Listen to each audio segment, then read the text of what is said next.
প্লাবনে তোমার ক্ষীণ হাসি, কত আদরে ভালোবেসেছি তোমার। আমি কে তুমি কে, রাজাকার রাজাকার, কে বলেছে সরকার সরকার।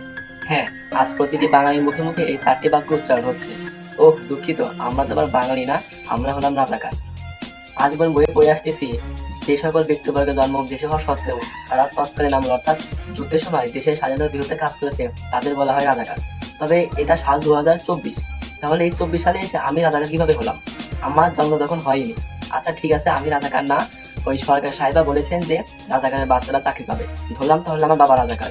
1971 সালে আমার বাবার বয়স মাত্র 3 বছর, তাহলে 3 বছরের একটি বাচ্চা কিভাবে দেশের স্বাধীনতার বিরুদ্ধে কাজ করতে পারে? তবে আমার বাবা কি রাজাকার? এবার 2 নম্বর টপিকে আসা যাক।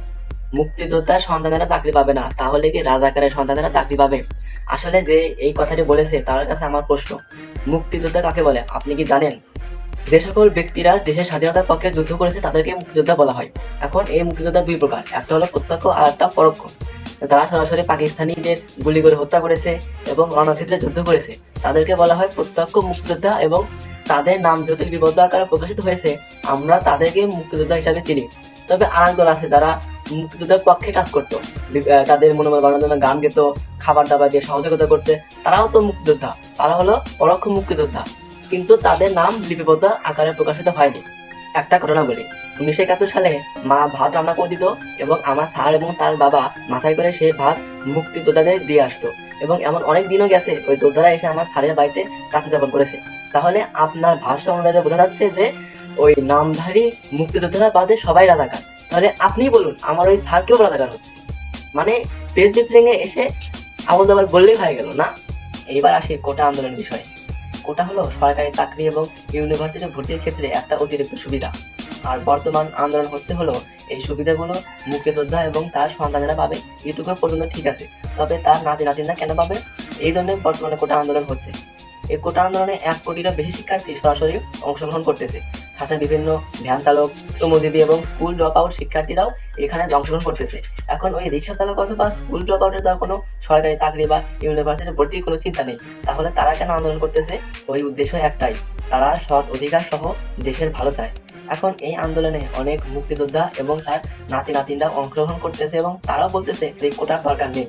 অর্থাৎ যাদেরকে নিয়েই আন্দোলন তারাই যেহেতু এই কোটা বিপক্ষে, তা সত্ত্বেও সরকারের এই কোটা আন্দোলনকারীদের দাবি মানতে কি সমস্যা হচ্ছে আমার এটা মাথায় আজও ঢুকতেছে না। এবার 5 নম্বর টপিকে আসা যাক। এটা একটু ভয়ঙ্কর, কারণ এটা হলো রাজনীতি বিষয়। বর্তমানে কোটা আন্দোলন শিক্ষার্থীদের উপর যে নির্যাতনগুলো হচ্ছে এটা মূলত ছাত্রলীগ করতেছে। আমি বলি এখানে ছাত্রলীগের কোনো দোষ নেই, কারণ তারা তাদের আব্বার নির্দেশে এই খুন খারাপি এবং সন্ত্রাসবাদগুলো করতেছে। অর্থাৎ তাদের আব্বা যদি ঠিক হতো তাহলে এই সন্ত্রাসবাদগুলো হতো না। গভট ইলেকশনের সময় আমেরিকার প্রেসিডেন্ট জো বাইডেন দেশে আসছিলেন, তখন তার সাথে আমাদের দেশের প্রাইম মিনিস্টার এক মত বিনিময় সভা করেছিলেন। তার একদিন পরে, এটা আমি টিভিতে দেখেছি, প্রেস ব্রিফিংয়ে ওবায়দুল কাদের সাহেব বলতেছে আমাদের জয় আর ঠেকাইকে। অর্থাৎ এখানে কিন্তু আমেরিকার একটা সান্নিধ্য লাভের চেষ্টা করা হচ্ছে। আর এই কোটা আন্দোলন বিষয়ে 15 তারিখ দুপুরবেলা আমেরিকা বলতেছে যে কোনো অধিকার আদায়ের লক্ষ্যে সুষ্ঠুভাবে আন্দোলন হতেই পারে, তবে বাংলাদেশে যে শিক্ষার্থীদের উপর নির্যাতন হচ্ছে এই বিষয়ে আমরা সমবেদনা জানাই। এর উত্তরে বাংলাদেশ পররাষ্ট্র মন্ত্রণালয় বলতেছে যে আমরা আমেরিকার এমন মন্তব্যকে ধিক্কার জানাই। তাহলে দেখেন, যাদেরকে আপনারাও আব্বা মনে করতেন এখন তারাই শিক্ষার্থীদের পক্ষে কথা বলায় আপনারা তাদেরকে ধিক্কার জানাচ্ছেন। বিষয়টা এমন হলো না যে আপনারা গাছের উপরেও খাবেন এবং নিচ থেকেও পুড়াবেন। সেজন্য বলতে হয় বর্তমান দেশে এমন অবস্থা হয়েছে যে দেশ ভালো নেই। এই কোটা সংস্কারের সাথে সাথে দেশ সংস্কারেরও প্রয়োজন। এখন কথা আসতে পারে তুমি ছোট মানুষ, তোমার এই বিষয়টা নাক গলানো কিসের? দেখেন, পবিত্র কোরআনে বলা আছে যে তুমি যদি কোনো অন্যায়ের প্রতিবাদ করতে না পারো তাহলে তুমি মুখে বলো, না হলে ওই অন্যায়কে তুমি ঘৃণা করো।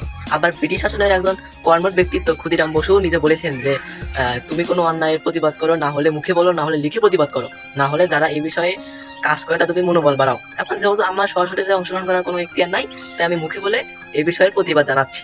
কোটা বিরোধী আন্দোলন যে যুবক ছেলেগুলো করেছে ওরা মুজাহিদ, ওদের বিরোধিতা যারা করেছে ওরা সন্ত্রাস।